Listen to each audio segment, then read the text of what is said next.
something now that when it comes to leadership, our youth seems not interested. They are only interested in leadership from social media. Like the example somebody made here earlier, that if Davido or Whiskey was supposed to be here, and then they are saying that they have a free show, or there's a show they are going to pay 1,000 naira or 2,000 naira, this all would have been filled to bring, and the youths are real to be begging to come into this venue. And then after organizing a leadership conference like this that advertised through all social media, trying as much as possible that people are aware about it. A lot of people truly are aware about it, but they are not here.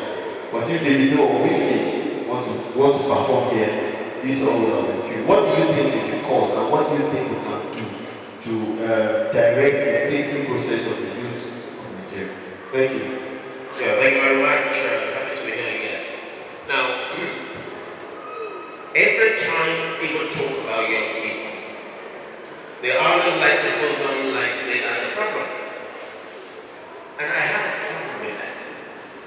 Now, as an educationist, I used to ask the question, why is it that we have a lot of trouble getting children to repeat or to name the 10 elements in the periodic table of elements? They can't remember.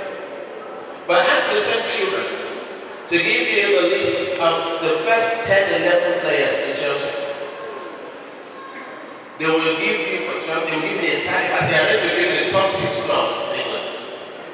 Now these are the same people that cannot give you the first 11 elements in the periodic table of elements. What do you think is wrong? You think the kids are down? No, they are not. The same children, if you ask them to repeat something Macbeth said in a literature text, in an academic setting, they can't remember. But ask them to give you the lyrics of Shaggy Boy. They'll give it to you back to back, and each recitation will be a hit. And even our brothers, so you realize there's a capacity in the children that the system seems to have suppressed. So as a result, they are not able to rise to their true potential. But how is it that when they hit the street, the same kids who seem to be doing very poorly in class or in very important settings explode on the street? Children that cannot understand decimal points in maths, go and see the way they are calculating their tickets in midnight. What do you think is the problem? So you can't tell them. So fundamentally, there is nothing wrong with a child. Absolutely nothing. Now, you see, the problem of the young Nigerian is that he has been born into a country that has given him no inheritance. Inheritance means that parents, children have to repeat the labor of their fathers. You know, so if I have to come right now and we are still talking about roads, talking about basic education, the same conversations that we had in 1960, it means we didn't inherit anything. So these children are having this challenge. So they have been, I want to use the big word, lobotomized, as it were. Lobotomized. So their thinking has become stunted, making it absolutely difficult for these kids to look out and see hope. You want leadership. You want these children to think differently. It's just in one very simple solution. What is it? Shouldn't hope. Hope. You see that word? It's a hope is like the Somebody say hope. Hope. That hope is like the flickering light at the end of the tunnel. It is the only one that is why you see when somebody comes to tackle anything before young people, you see that they're ready to give anything to fall after you. Why? Because there is some semblance of hope in the promise. So if children can be given hope, I want to talk about hope. We don't necessarily mean feed them. Young Nigerians don't need to be fed. You see, the spirit of enterprise that we have in this young generation is incredible. They are ready to follow you on the highway to close a sale of 10 water, pure water, 10 naira water sachet. And they will run 2 kilometers to close that sale. Even if you disappear with their money, they will still smile and say, go better. There is an energy there. What these kids require now is hope. And now, that is where the political process comes, and I'm happy that we have an spirit here. You know, hope is as simple as giving people a clear vision of what could happen in 2023. Now, let me tell you something very simple. If Nigeria decides to pick an enemy, let's choose South Africa. Let's compete against South Africa on all the key areas. You know, because there is a common enemy, you are likely to rally the energies of your people because there is a common goal. Are you following? Now, if you set that goal ahead of yourself, remember more Nigerians will likely want to improve the statistics across the country. And the reason for that improvement is because now you are giving them something to fight for, something to live for, and possibly something to die for. Something as simple as that. Thank And you, you have sir. to galvanize the energies of your Nigerians. Thank you very much. Our presidential aspirant, sir. My question for you is that how do you think that we can give hope to the Nigerian youth? How we can give hope? Well, I will say what I think on the ground based on what I'm planning to do. Number one, the hope of the Nigerian is about the certainty of an image you want of yourself, isn't it? So what is hope? Hope can have a human connotation, it can also have a spiritual connotation. When I was young, I always wanted my feet to touch the ground as on the chair, but it wouldn't. And I would cry and cry and cry, and my father would say, if you want your feet to touch the ground, change the chair. You are sitting on my chair, sit on your chair. I'm like, no, I want to sit on your own chair and my leg must touch the ground. So they have to find a way to distract me. So I forget very quickly. That was my problem. But I was crying. What? I was impatient to wait for the time.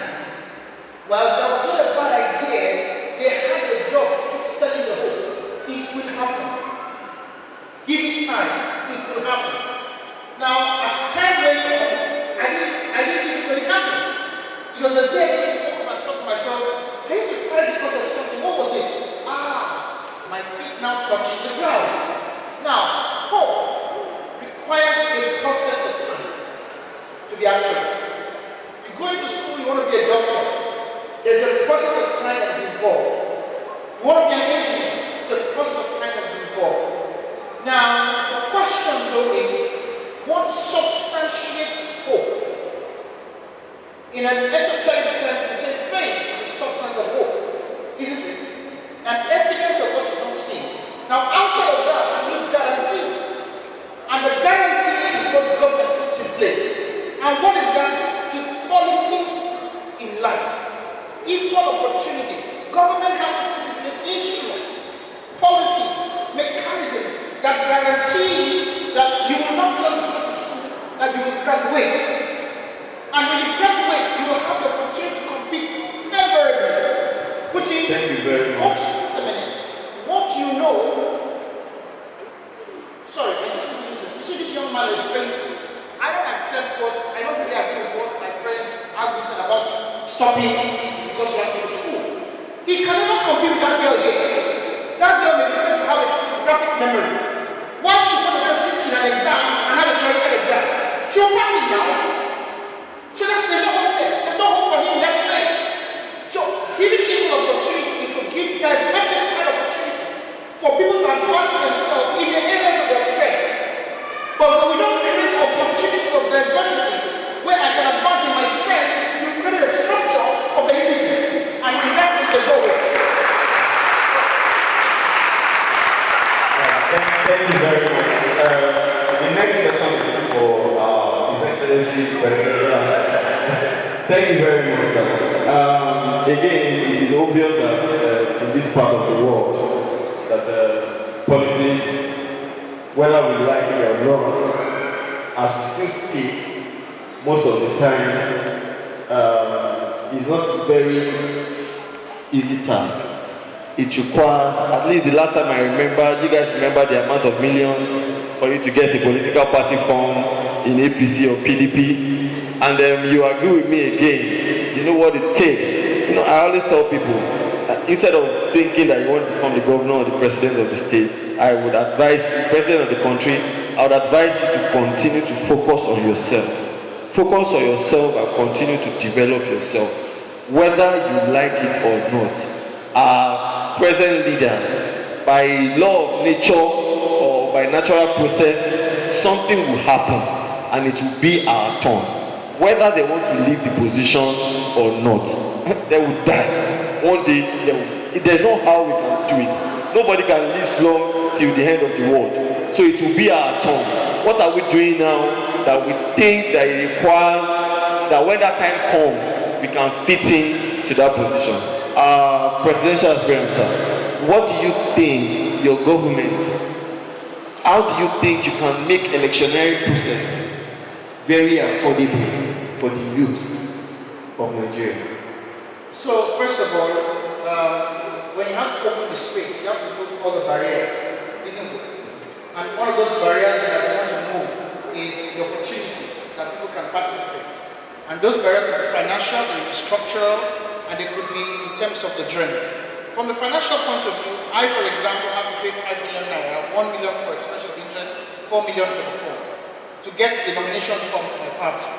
And there are many young people who have withdrawn from the race because they don't have the financial background, the wherewithal to go through the process. I think that the problem is not money. If every one of you here donates 360 naira, or let me put it better way, if 400,000 Nigerians donate 360 naira, I have enough money to compete. In fact, if 2 million donate 360 naira and raise $1 billion, how about you, everyone, you can give me 360, true or false? In the next 1 month, you can give me 360 naira. So the money is not the problem. The problem here is the way we think about the money. Okay? And how we look at the people who claim back the money and where they got the money from. When you celebrate people who got the, see, most of them are content because they are already in government before, they so they took public treasure. And I think they spend it on the public. Now those of us who are not stolen public treasure, you are asking us to compete and do politics with the same money. I don't want to put yourself on the line. We are jokers. So my proposal is, when I get in office, number one, 60% of all political appointments go to women. Number two, 50% of all offices must go to young people. Number three, I will have 4% with disability in government. That's the first step. Thank you very much. You just said that 60% will go to the women, and 50% will go to the young people, and then 4% or 4 people will go to the people with disabilities. But the question is, if you have 60 plus 50, maybe I'm feeling much right now. That's yeah, somebody has asked the question for her. It's not 110%. It is 60% of women, they are young women and young men. Well, adults. And then it's 50% youth, there is young women too. Yes, so you still have 100%. And I don't think it's a bad idea for the first time in Nigeria to have 60% more women in government than men. Thank you very much, sir. The last question for you before I will give room for the audience to ask questions if they have is that again, at different times when we were clamoring for the not young to run bill and one of the advocates at that time they will say, I want to talk to media houses, we'll go to House of Assemblies, meet with politicians and all. They keep asking us one particular question. One house, please. They keep asking us one particular question that do we really think the youth are ready? That are these not same youth that are given opportunities? When Senator Gino Malai was contesting for a member of House of Rep, at that time he was a youth. When the governor of Kogi emerged as the governor of the state, at that time, a very young person. And look at these states. Are they really competing well with their people, with the other states in the nation? You know, the question comes to mind that, we should start saying, maybe you elect a very young person in a state like Kogi, we should start saying very obvious development in those states compared to those states that we have old people in government. And the question now comes out. Look at, for instance, the issue of Kenya because she's a female. One of the reasons why is necessary to say, let me appoint this person as one of the executive members of the cabinet would have been if I have a big female, if I have a big young, and what to do. And these are the people, one way or the other, with one record or the other that is really not palatable. What do you think? How do you think you want to select these set of people with brilliant ideas that will work with the government. In the last maybe 15, 20 years, I have met people from the grassroots to the palaces, traveled extensively across Africa, and I can tell you, the reason they cannot find those people is because they don't go looking for them. When I was hired at the African Union as a senior technical advisor, I was the most senior ever person to be in that position. I was 28 years old. The youngest age for that position I occupied as a senior advisor was 45. 45. The entry age for you to even apply and then it was academic qualification was 35. But at 28, I had already a competence and experience, much more than the age. So the UN seconded me to the age.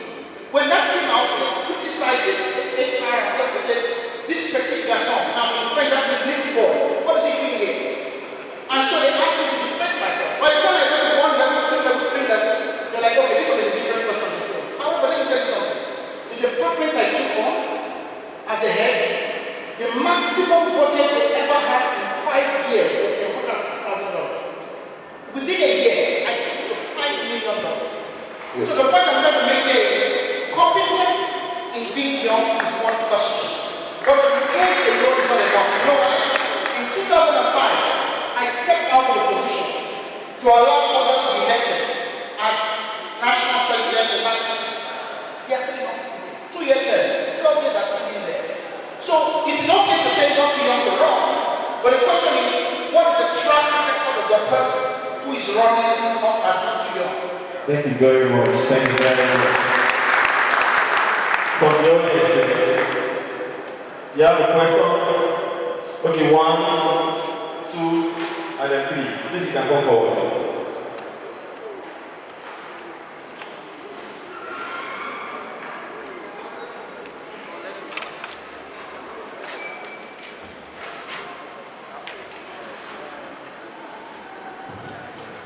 A very good afternoon to everyone on seat.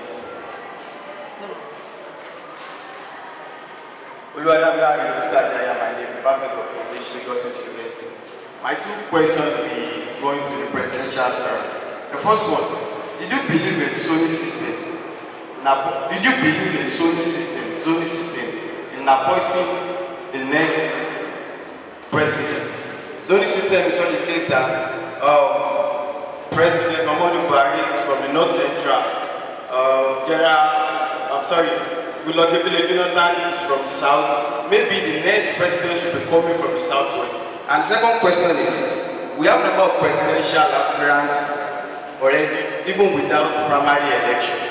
And we all know that, and it's very evident that the Aso Rock and the accommodate just the winner. So now, as an assumed winner, what would be your piece of advice for others?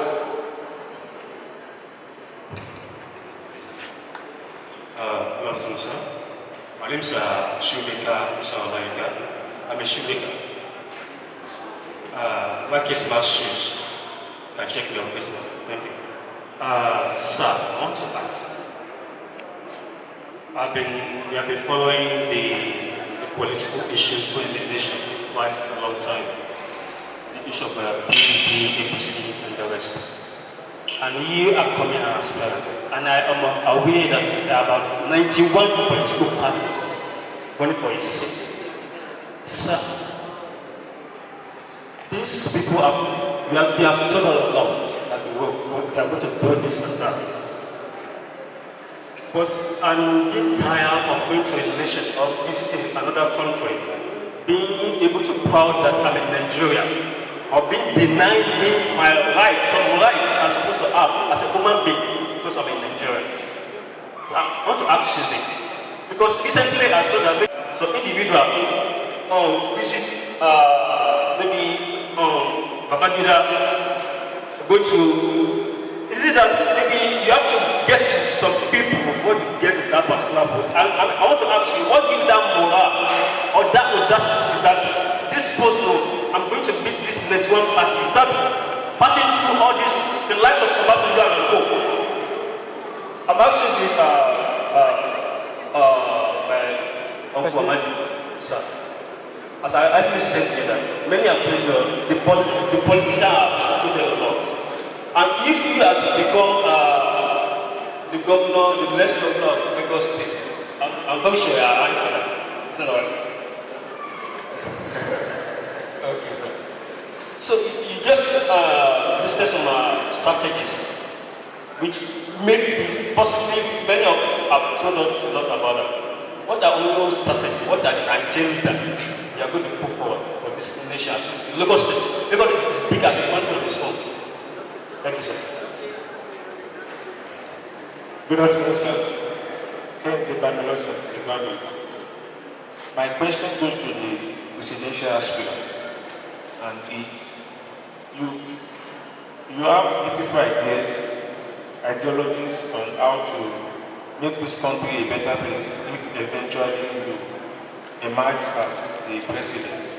So I want to ask, because we have party ideology, and if you are eventually emerge, will your own ideology supersede the party ideology?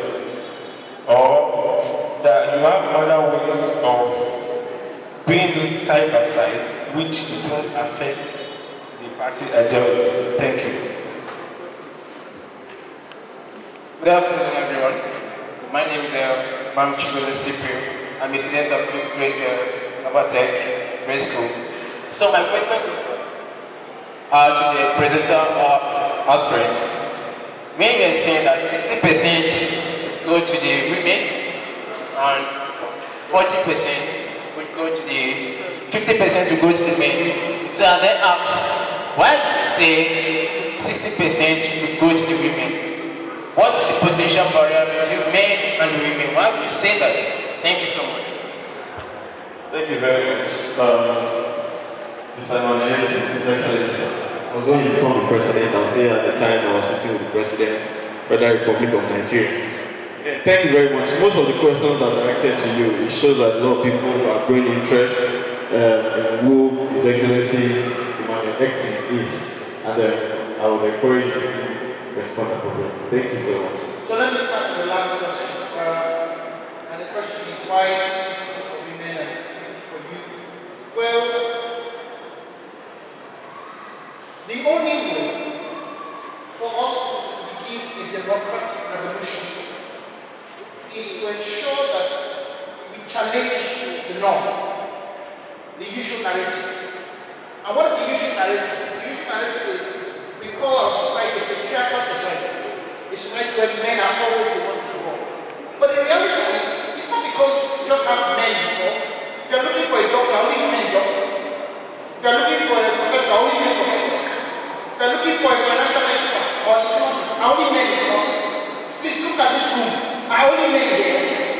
So why is the preference always for one particular gender? Just the same way we feel drawn to picking just men or Muslim men, we must make a conscious decision that says, okay, you know what, this guy, I will make the conscious decision to pick more women. Why? So we take the narrative. So we put forward more women to the national scene and give options so we to make choices. That's number one. Number two, young people cannot become the center or epicenter of national governance or leadership except they are given political opportunity. And what is the political opportunity? Not giving young people social media handler as political participation. No. Giving them responsibility to make policy. Listen, in 2011, I was asked to organize a conference of 5 heads of state in Equatorial Guinea. And as part of my job, I was supposed to address them on the subject of youth in Africa for about 30 minutes or 45 minutes. All heads of state were there, including our former president was there. That would have been an opportunity to shine, isn't it? But I said, no. What is the use? I created this meeting, I organized, I funded it, I put everybody together. I step aside and give 5 other members of the states to use my slot to talk to African leaders. So I took from Tunisia, I took from Egypt, I took from Nigeria, I took from Kenya, I took from Senegal. And this is I took a blind young man. And all of them addressed the heads of state. The young man from Nigeria, whom I took, became a member of the National Soldier Conference under Jonathan. Today she's the presidential ministerial aide in agriculture. It Because at that meeting, I took up my hand and said, Mr. President, this is a young man that I can work with. What am I trying to say to you? You need someone who understands how to open the space for other people. Because if you don't open the space and consciously do so, there's no true participation. Because those already there will never make the choice of bringing somebody else in. Think how many rich people have made their driver's rich. Or made a housemaid a professor. How many? Because it's not easy to do it. You have to be dedicated to other people. The second question was the party structure and how the party creates a system where you may not be able to have the ideology sustained. But the good news is the new progressive movement, which I am an aspirant within and definitely going to get the candidacy, has 95% alignment. For example, I was saying I wanted to become vice president. When I met the party and expressed my interest, they said, let's talk about the conditions now. Our first condition is that you must choose a woman as a leader. So as we speak, I'm probably the only one who's being the woman as leader as my vice presidential running mate. So we have 95% alignment with ideology. Do you understand? And then lastly, the first question I was asked, which was zoning. But first of all, zoning, I'll let you talk about that more. But zoning is not constitutional. It's not the constitution of Nigeria. However, there are realities that make that a question. When Brother Thomas was talking about the comedian, I also have some most concern because we blocked it now. There is East Nigeria Nollywood actors, there is the Yoruba group, there is the South group. People are clustering. So, as a pastor, I can tell you for sure. They can challenge the world and let me show you evidence. Most pastors work according to their traditional life. You see a pastor in Abuja at a big church, and for the last 15 years, he has only invited Yoruba pastors for his pastor. The non-Yoruba that came from abroad. How did that happen? And they are blaming Buhari for being a host. Most people do it every day. Even if you see them looking at me, I'm sure. But look at your friendship network, academic, most of you don't speak your language. You need to go outside your comfort zone to broaden your social galaxy. And if you cannot do that now, you will not be in office. Thank you very much. The last question for you, I'm sure that a young man here was asking that what do we do to all if you want to contest as the president and then the information, the news we hear every time that, oh, so person is with General Buhari now, is with Obasanjo, is with this, is with that. What's your opinion? You are not saying, you have not heard that you're with Obasanjo go on or what? Well, excuse me, those of you who are Muslims, but I have asked the one most important person already. Who matters? Yeah, there are two of them. Number one is my family. I called my father and I told him I want to go to office. And he listened and said, I am happy for you. So my father is number one. He made who I am to be. He's my role model. Number two, the Holy Spirit. Once I agree with him that this is what I want to take, that's the most important. Obasanjo carries one vote, but he's very influential. But you know who they all can influence? According to the last election, 27 million people. Out of 67 registered to vote, they only influence 27 million. What about the 40 million? Now, 20 more million added to that 40 million. So they can move it to Obasanjo if they like it. I am here talking to you. Why? Because can Obasanjo influence your decision? Can Obasanjo influence your decision? Can Atiku influence your decision? Whoever else it is. If they can't influence your decision, that's why I'm here. So let them influence the one they can influence. And let me influence the one they can influence. And the truth is, I'm a young man, I'm 38 years old. Who would you rather have with? Thank you very much.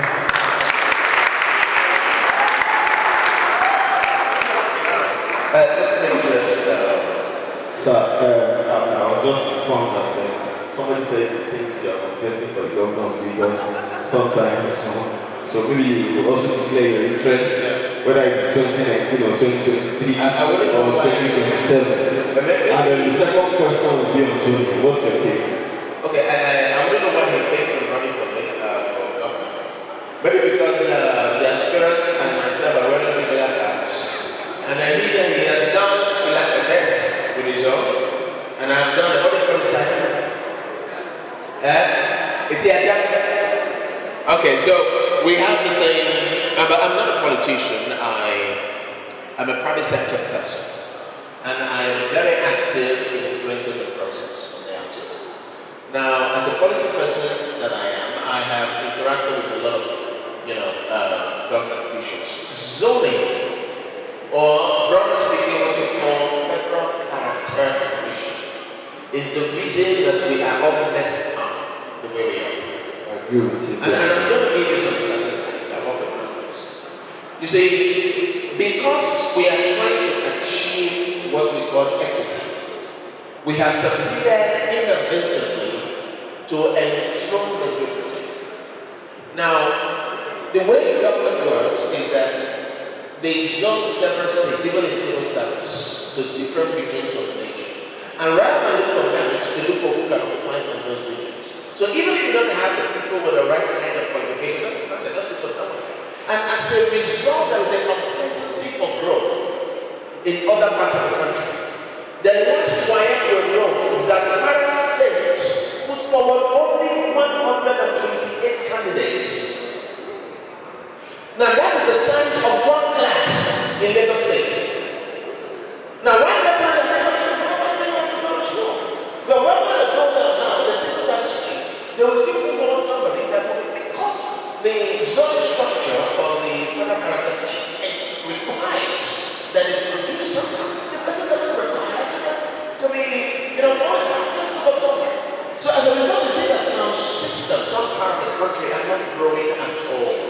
While the others are, if you look at the spread of unity schools, and this of course not the unity schools, you will realize that the cut-off marks is not the same. If you score 65% in the unity school entrance exam in Lagos, you will not go. Until your percentage gets to like 68%. If you score 2% in Zamfara State, you will go. If you are from Jalingo, you are required to score 1%. There's a particular state where anybody they can find will go 0%. Why? Because they feel that they do not want to make these places educationally disadvantaged. The implication of that is that people don't want to try. Now that is the reason why they discovered that we have all kinds of square pegs and round holes all over the place. That is why you are frustrated, because you wonder, these people, don't they travel abroad? Don't they see these things? Why can't they replicate? They have the capacity to do so. Because they have all kinds of people for playing positions that they shouldn't really be there. Now that's a problem of something. That is why I'm one of those advocates who, if I have my way, I will ensure that that does not even happen in Nigerian politics. Now concerning the Lagos state structure, I am not running, and I want to say that unequivocally, I am not running for office. Please convey my best wishes to the governor. He has decided in the election. Thank you very much. I have a few ideas, but I can't share them now because we are constrained for time. But I'm sure there will be other opportunities in the future. Thank you, Dr. Thank you very much. Thank you very much. We're actually grateful, and we'll be running on this session. Thank you very much.